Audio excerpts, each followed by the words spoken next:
दोस्तों कुछ ही दिनों में हमारे देश का इनकम टैक्स का बजट आने वाला है और एज टैक्स पेयर्स और इंडिविजुअल्स हम फाइनेंस मिनिस्टर से कुछ अच्छा जरूर एक्सपेक्ट कर रहे होंगे इस बार, ताकि हर आम आदमी के हित में हो ये बजट। आने वाले बजट से उनका काफी टैक्स बचे, तो ऐसे मेजर्स की हम एक्सपेक्ट जरूर कर रहे होंगे अपने फाइनेंस मिनिस्टर से। तो कौन से ऐसे चेंजेस हैं जिनका हमें बेसब्री से इंतजार है, इस वीडियो में जानेंगे कुछ ऐसे ही चेंजेस के बारे में, टैक्स पेयर फ्रेंडली चेंजेस के बारे में, जिससे हर आम आदमी जो इनकम टैक्स भरता है वो काफी हद तक अपना टैक्स बचा सके। दोस्तों इस वीडियो को मैं दो अलग अलग पार्ट्स में बनाऊंगा, तो आपने अगर चैनल को सब्सक्राइब नहीं किया है तो चैनल को सब्सक्राइब कर लीजिएगा, ताकि आने वाले वीडियोस का नोटिफिकेशन आपको मिलता रहे और आपसे इस तरह के इंपॉर्टेंट वीडियोस मिस ना हो। फ्रेंड्स, मैं हूं सीए हेमंत और आप देख रहे हैं आपका अपना यूट्यूब चैनल सरल फाइनेंस। तो आइए दोस्तों वीडियो को चालू करते हैं और सबसे पहले बात करते हैं इंडेक्सेशन ऑन इक्विटी फंड्स के बारे में। दोस्तों अगर आप प्रॉपर्टी बेचते हो और उसकी होल्डिंग पीरियड 2 साल से ज्यादा रहती है,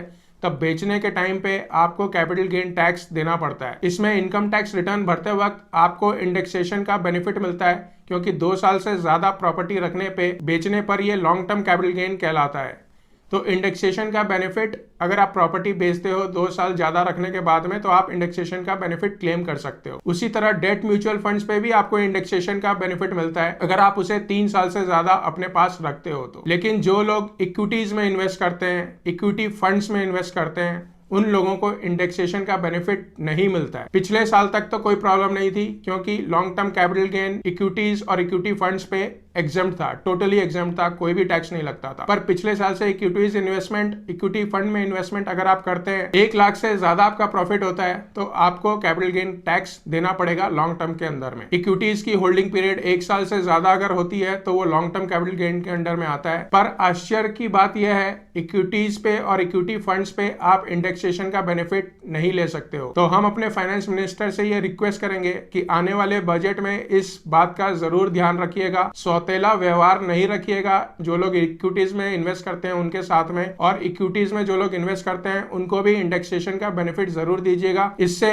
उनका टैक्स काफी हद तक कम हो सकेगा। दूसरा हम बात करेंगे दोस्तों एनपीएस के बारे में। जैसा आप लोग जानते हैं, एनपीएस टायर 1 अकाउंट होता है और एनपीएस टायर 2 अकाउंट होता है। टायर 1 में आप 80C में 1.5 लाख की जो लिमिट है उसमें डिडक्शन क्लेम कर सकते हो, और टायर 2 में जो एडिशनल डिडक्शन मिलता है वो सिर्फ और सिर्फ गवर्नमेंट एम्प्लॉइज को मिलता है। जो जनरल लोग हैं, जो बिजनेस करते हैं या जो गवर्नमेंट जॉब में नहीं है, उन लोगों को टायर 2 का इनकम टैक्स में कोई बेनिफिट नहीं मिलता है। तो यहाँ पे भी हम अपने फाइनेंस मिनिस्टर से रिक्वेस्ट करेंगे कि टायर 2 में जो लोग इन्वेस्ट कर रहे हैं, चाहे वो कोई भी हो, उनको भी आप डिडक्शन जरूर दीजिए। सौतेला व्यवहार उनके साथ में मत करिए, हमारी रिक्वेस्ट है, आप उनको भी एनपीएस टायर 2 का बेनिफिट दीजिए। तीसरा बात करेंगे दोस्तों डिविडेंड्स के बारे में। पिछले साल से डिविडेंड्स पे भी टैक्स पेयर के हाथ में टैक्स लगने लग गया है। उससे पहले कंपनीज डिविडेंड डिस्ट्रीब्यूशन टैक्स देती थी, टैक्स पेयर्स को 10 लाख तक का डिविडेंड माफ था, पर अब डिविडेंड टैक्सेबल हो गया है। अब अगर सरकार के नजरिए से बात करें तो सरकार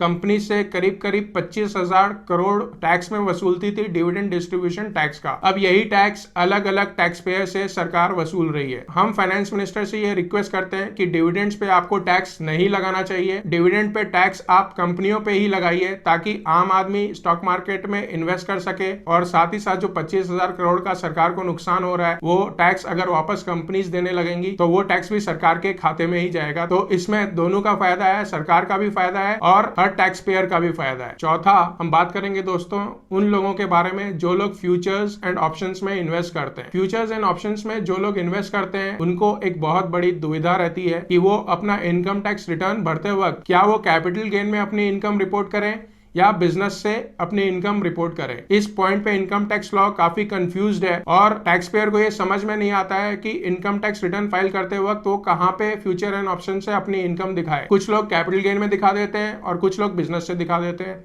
यकीन नहीं मानोगे, पिछले साल कई लोगों को जिन्होंने कैपिटल गेन में अपने फ्यूचर एंड ऑप्शन का इन्वेस्टमेंट दिखाया है, उन लोगों को इनकम टैक्स ने नोटिस भेज दिया है कि आपने अपनी इनकम टैक्स रिटर्न सही ढंग से नहीं बनाई है, और उनपे काफी मोटी पेनल्टी भी लगाई है। इनकम टैक्स डिपार्टमेंट ये कहता है, अगर आप फ्यूचर एंड ऑप्शन में काम करते हो तो ये एक तरह का बिजनेस है और आपको बिजनेस से अपनी इनकम दिखानी है और अगर आप 2 करोड़ से ज्यादा सेल परचेज कर लेते हो तो आपको एक CA सर्टिफाइड टैक्स ऑडिट भी साथ में करना होगा। पर एक्ट में ऐसा कहीं भी क्लियरली कुछ भी मेंशन नहीं है। तो हम अपने फाइनेंस मिनिस्टर से ये रिक्वेस्ट करेंगे कि काइंडली इस कंफ्यूजन को दूर करिए, एक्ट और रूल्स को चेंज करिए ताकि हर कोई समझ पाए कि उसको अपना इनकम फ्यूचर एंड ऑप्शन से कहां पे डिक्लेयर करना है अपनी इनकम टैक्स रिटर्न फाइल करते हुए। 5वां सजेशन फ्रेंड्स है एन्युटी प्लान्स के बारे में। दोस्तों, आपके रिटायरमेंट पे जब आपका एन्युटी प्लान मैच्योर होता है तो आप अपने एन्युटी प्लान का कुछ पोर्शन कम्यूट कर सकते हो और कुछ पोर्शन पेंशन प्लान में शिफ्ट कर सकते हो। 60% तक अगर आप कम्यूट करते हो तो आपको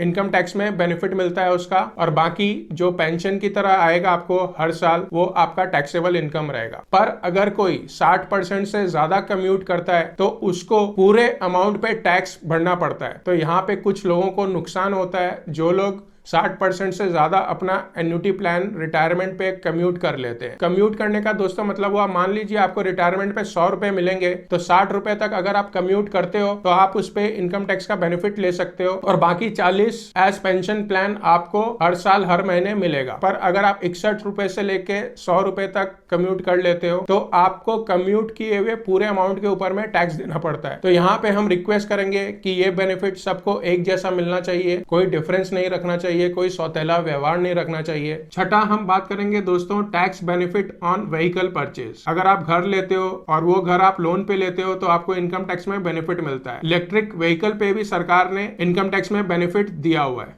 पर अगर आप कोई नॉर्मल 2 व्हीलर या 4 व्हीलर लेते हो तो आपको कोई भी बेनिफिट नहीं मिलता है अगर आप लोन पे ये 4 व्हीलर या 2 व्हीलर लेते हो। तो हमारी सरकार से ये रिक्वेस्ट है कि आप 4 व्हीलर और 2 व्हीलर के लोन पे भी हर टैक्स पेयर को बेनिफिट दीजिए, क्योंकि जो ऑटो सेक्टर है उस ऑटो सेक्टर पे अपने इकोनॉमी के कई छोटे बड़े सेक्टर्स डिपेंड करते हैं और income tax benefit in general 2 wheeler और 4 व्हीलर पे मिलने लगेगा तो ऑटो सेक्टर भी बूम पे आएगा और उसके साथ में जुड़े हुए जो दूसरे सेक्टर्स हैं वो भी अच्छा परफॉर्म करेंगे। तो इसमें सभी का फायदा होगा और हमारे देश की इकोनॉमी भी बूम करेगी। 7वां फ्रेंड्स हम बात करेंगे पेंशन प्लान्स के बारे में। दोस्तों, जैसा कि आप लोगों को मालूम है एनपीएस एक तरह का पेंशन प्लान है। तो अगर आप एनपीएस में इन्वेस्ट करते हो तो एनपीएस के टायर 1 में इन्वेस्ट करते हो तो आपको टैक्स में बेनिफिट मिलता है, टायर 2 में गवर्नमेंट एम्प्लॉयज को बेनिफिट मिलता है।